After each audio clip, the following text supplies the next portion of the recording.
सदगुरु का जो निर्णय है वो जड़ और चेतन का निर्णय है। जड़ और चेतन दुनिया के निर्णय हैं वो तीन को मानवे वाले, जड़, चेतन और इनको पैदा करने वाला ईश्वर। सदगुरु कबीर की वाणी में बंधुओं ईश्वर नाम की सीट गायब है। ये कल्पना है।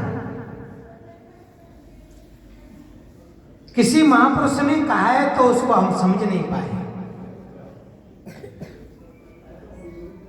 वो क्या कह रहा है हम नहीं समझ पाए। हमने अपनी तरफ से ही उसका अर्थ लगा लिया।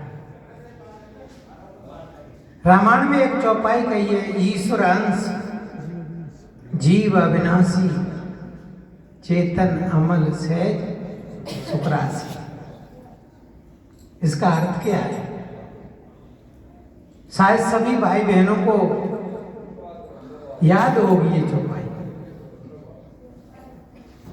कोई न हो किसी को, पर सबको ही याद हो। इसका अर्थ शायद गड़बड़ हो एक अर्थ में कुछ गड़बड़ हो गई, ये बात अलग है, पर चौपाई सबको ही याद आ गया। चौपाई कह रही है ईश्वर अंश। चौपाई ये नहीं कह रही है कि जीव अंश ईश्वर अविनाशी, ऐसे तो नहीं कह रही है। क्या कह रही है? ईश्वर अंश और जीव को अलग, जीव अविनाशी चेतन अमल सहज सुखरासी। तो जीव को तो अंश बताया है। जीव को क्या कहा है? अविनाशी। अविनाशी का अर्थ होता है जिसका कभी नाश नहीं। अजन्मा, अजन्मा का अर्थ है जिसका कभी जन्म नहीं हो। अब जन्म ही नहीं हुआ तो मरेगा क्या? नाश होगा क्या? अग्नि जला नहीं सकती है, पानी गीला नहीं कर सकता है, हवा सुखा नहीं सकती है, कोई अस्त्र शस्त्र से छेदन नहीं हो सकता है। क्यों? अविनाशी, जन्म नहीं हुआ। प्रिय बंधुओं, उसके लक्षण भी बताए। चेतन है, जीव के लिए तो कहा है। चेतन का अर्थ है जो मैं कह रहा हूं आप सुन रहे हैं। कोई है? एक और निवेदन करूं, कान नहीं सुनता है, आंख नहीं देखती है, कोई आंख के भीतर देखने वाला है, कोई कान के अंदर सुनने वाला है, और वो निकल जाए तो आंख तो रहती है,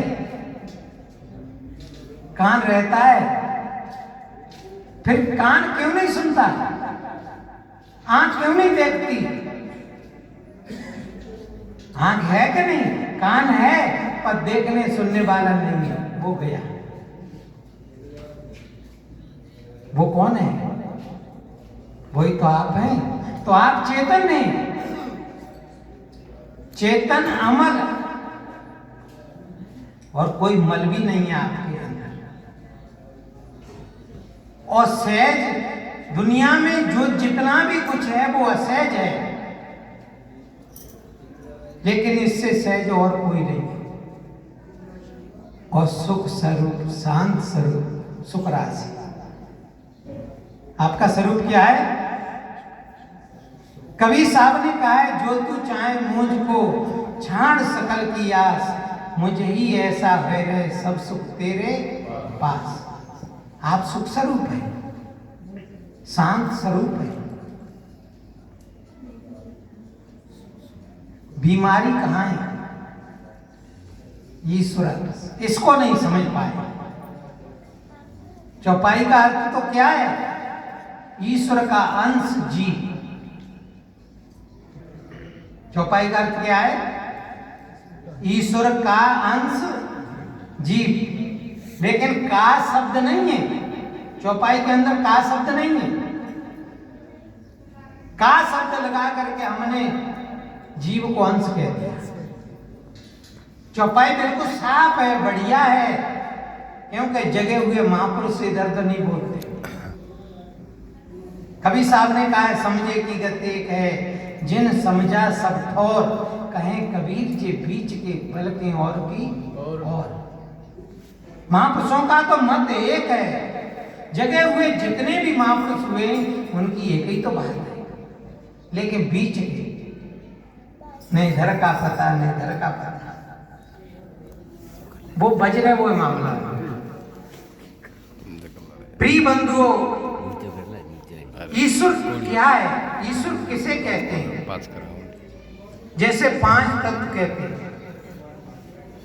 जल, पृथ्वी, अग्नि, वायु, आकाश, ऐसे कहते हैं। इसी को प्रकृति कह दिया, इसी को माया कह दिया, इसी को कुदरत कह दिया, और इसी को उपनिषदों में ईश्वर कहा है। मेरी बात समझ में आई? किसको कहा है ईश्वर? ये प्रकृति को ईश्वर कहा है। और ईश्वर का अंश क्या है? ये शरीर। थोड़ा थोड़ा तो है। समुद्र में से एक लोटा पानी निकाल लो तो क्या कहोगे? उसे अंश ही तो कहोगे। इतनी बड़ी पृथ्वी है, एक छोटा सा डेला ले लो तो पृथ्वी का अंश ही तो कहोगे उसको। तो थोड़ा थोड़ा प्रकृति का अंश क्या है? ये शरीर। ईश्वर अंश और इसमें रहने वाला जीव अविनाशी। वो कैसा है? चेतन है, अमल है, सहज है और सुख स्वरूप, शांत स्वरूप है। प्रिय बंधुओं, और भी कहा है, जड़ चेतन ग्रंथ पर गए। 2 बातें कही, जड़ और चेतन। एक गांठ और बताई। जड़ चेतन के बीच में क्या बताई? गांठ। जड़ चेतन ग्रंथ पड़ गई। एकदम मृषा। मृषा नाम बिल्कुल गांठ फांठ कुछ नहीं है। जड़ चेतन ग्रंथ पर गई, इदम मृषा छूटे कठिन। यानी गांठ बताई, फिर कहते हैं गांठ फांठ कुछ नहीं है, फिर कहते हैं गांठ फांठ कुछ नहीं है, लेकिन वह छूटवे में बड़ी कठिन है।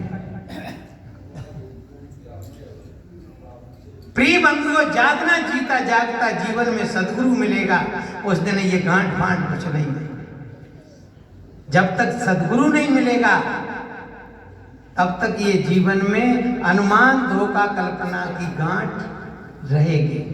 और जादन मिल गया तादन, ये गांठ फांठ कुछ नहीं, इधर मेरे साथ गांठ फांठ कुछ नहीं है। अंधेरा कब तक है? जब तक हमारी आंखें बंद हैं। और आंखें खुल गई तो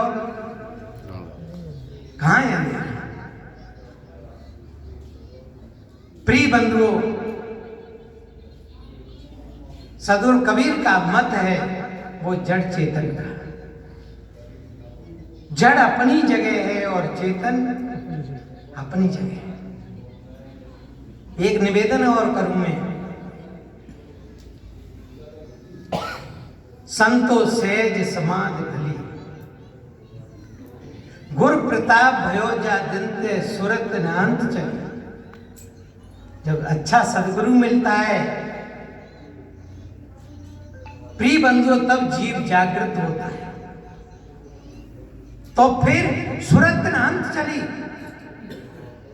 अरे जब तक इस संसार का जीवन में महत्व है तब तक हम संसार को भागेंगे, पकड़ेंगे। और ज्यादा समझ में आ गई तादिन, संसार बंधुओं हमारा साथ नहीं देगा। आज है कल नहीं रहेगा। जो मिला है आज मिला है, कल नहीं रहेगा। शरीर, हम 24 घंटा शरीर में रहते हैं, एक दिन ये भी हमको छूट जाएगा। और ये छूट जाएगा तो जितने प्राणी पदार्थ मिले वे कब रह सकते हैं, वो भी छूट जाएंगे। इसलिए बंधुओं, सुरत अंत चली। जब सदगुरु के महत्व को, जब स्वरूप के महत्व को, अपने स्वयं को समझ लेता है तो सदगुरु की फिर याद में रहता है। गुरु प्रताप भयो जादंत सुरत न अंत चली। फिर क्या होता है, जहां जहां डोलूं सो परिक्रमा, जो कुछ करूं सो पूजा। जहां जहां डोलूं, कहीं अंत परिक्रमा नहीं है। जहां जहां तुम घूमते हो, फिरते हो, डोलते हो, वो सब क्या है, परिक्रमा है। जहां जहां डोलूं सो परिक्रमा, जो कुछ करूं सो पूजा। और जब सोऊं तब करूं दंडवत भाव मिटाऊं दूजा। आंख न मूंदूं, तुम जागो तो फिर आंख मूंदवे की बात नहीं है। आंख न मूंदूं, कान रोंदूं, काया कष्ट धारूं, खुले नैन हसस पहचानो, सुंदर रूप निहार। शब्द निरंतर मन माराता, मलिन वासना त्यागी, उठत बैठत कबहू न छूटे, ऐसी तारी लागी। बंधुओं, जो भाई बहन अभ्यास करते हैं, एक और निवेदन करूं, आपका जन्म जन्म का अभ्यास